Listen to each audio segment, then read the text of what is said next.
Assalamualaikum dan selamat sejahtera kepada semua yang menonton.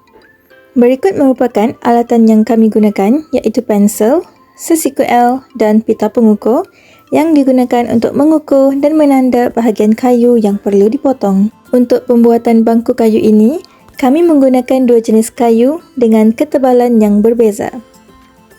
Langkah pertama, kayu diukur menggunakan pita pengukur dan ukuran yang diperoleh ditandakan pada kayu menggunakan pensel sebelum proses pemotongan dijalankan. Ini memastikan setiap kepingan kayu mempunyai ukuran yang tepat dan memudahkan potongan yang kemas. Seterusnya, ukuran dan penandaan sudut 45 darjah dilakukan menggunakan pensel dan sesiku L. Langkah kedua pula, memotong kayu yang diukur dan ditanda, dan alatan yang digunakan adalah miter saw. Pertama, letakkan kayu dengan kemas di atas meja gergaji miter dan rapatkan pada mesin gergaji. Pastikan kayu stabil dan tangan berada jauh daripada mata gergaji. Hidupkan mesin dan tunggu sehingga mata gergaji berputar sepenuhnya.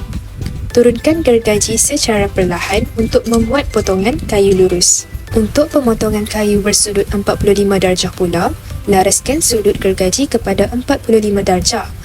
Letakkan kayu dengan betul dan ulangi proses pemotongan dengan berhati-hati. Berikut merupakan kayu yang telah dipotong.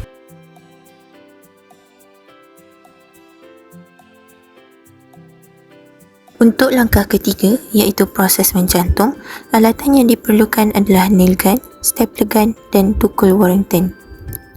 Seperti di dalam video, nail gun digunakan untuk mencantum kaki bangku dengan bingkai tempat duduk bagi memastikan struktur kukuh dan stabil.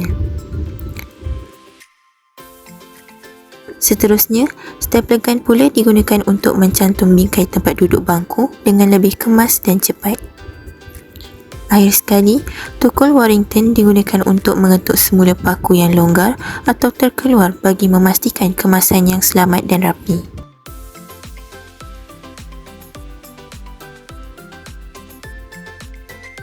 Langkah keempat adalah kemasan ataupun dipanggil sebagai finishing. Kami telah menggunakan wood fillet ataupun dipanggil sebagai tepung penyumbat untuk proses ini. Bahan ini digunakan untuk menutup lubang-lubang paku dan kecacatan kecil pada permukaan kayu. Proses ini bertujuan untuk menghasilkan permukaan yang lebih rata, kemas dan bersedia untuk proses kemasan seterusnya. Selepas itu, dengan menggunakan alatan seperti sanding mesin, gigi parut dan kertas pasir, proses pengaplasan dilakukan untuk menghasilkan permukaan produk yang kemas. Penggunaan mesin sander membantu mempercepatkan proses pengaplasan pada permukaan yang luas. Seterusnya, proses pengilatan produk dijalankan menggunakan wood varnish dan berus. Lapisan pertama dilakukan dengan menyapu wood varnish secara sekata dan selari dengan arah serat kayu. Selepas memastikan lapisan pertama telah kering sepenuhnya, lapisan kedua dilakukan bagi menghasilkan kemasan yang lebih licin, berkilat dan tahan lama. Langkah ini dapat meningkat lagi nilai estetika produk kami. Tada! Ini merupakan produk kami. Sungguh berestetik serta kelihatan mewah dan eksklusif. Untuk penghasilan produk, kami telah menggunakan 3 jenis tanggam untuk proses penyambungan kayu. Antaranya ialah tanggam temu siku, tanggam melebar gru gesil dan tanggam rancang biasa. Tanggam temu siku digunakan untuk mencantum 2 keping kayu pada sudut tepat.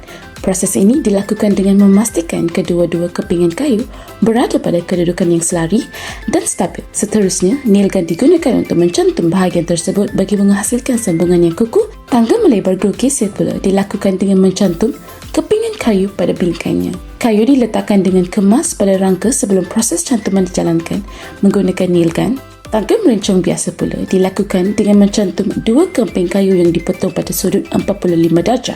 Kedua-dua kepingan kayu ini disusun dengan tepat dan dicantum dengan menggunakan stapler gun. Seterusnya, ujian ketahanan bangku dijalankan bagi memastikan bangku kukuh dan selamat digunakan. Ujian dilakukan oleh rakan sekumpulan kami dengan duduk di atas bangku untuk menguji kestabilan serta kekuatan struktur.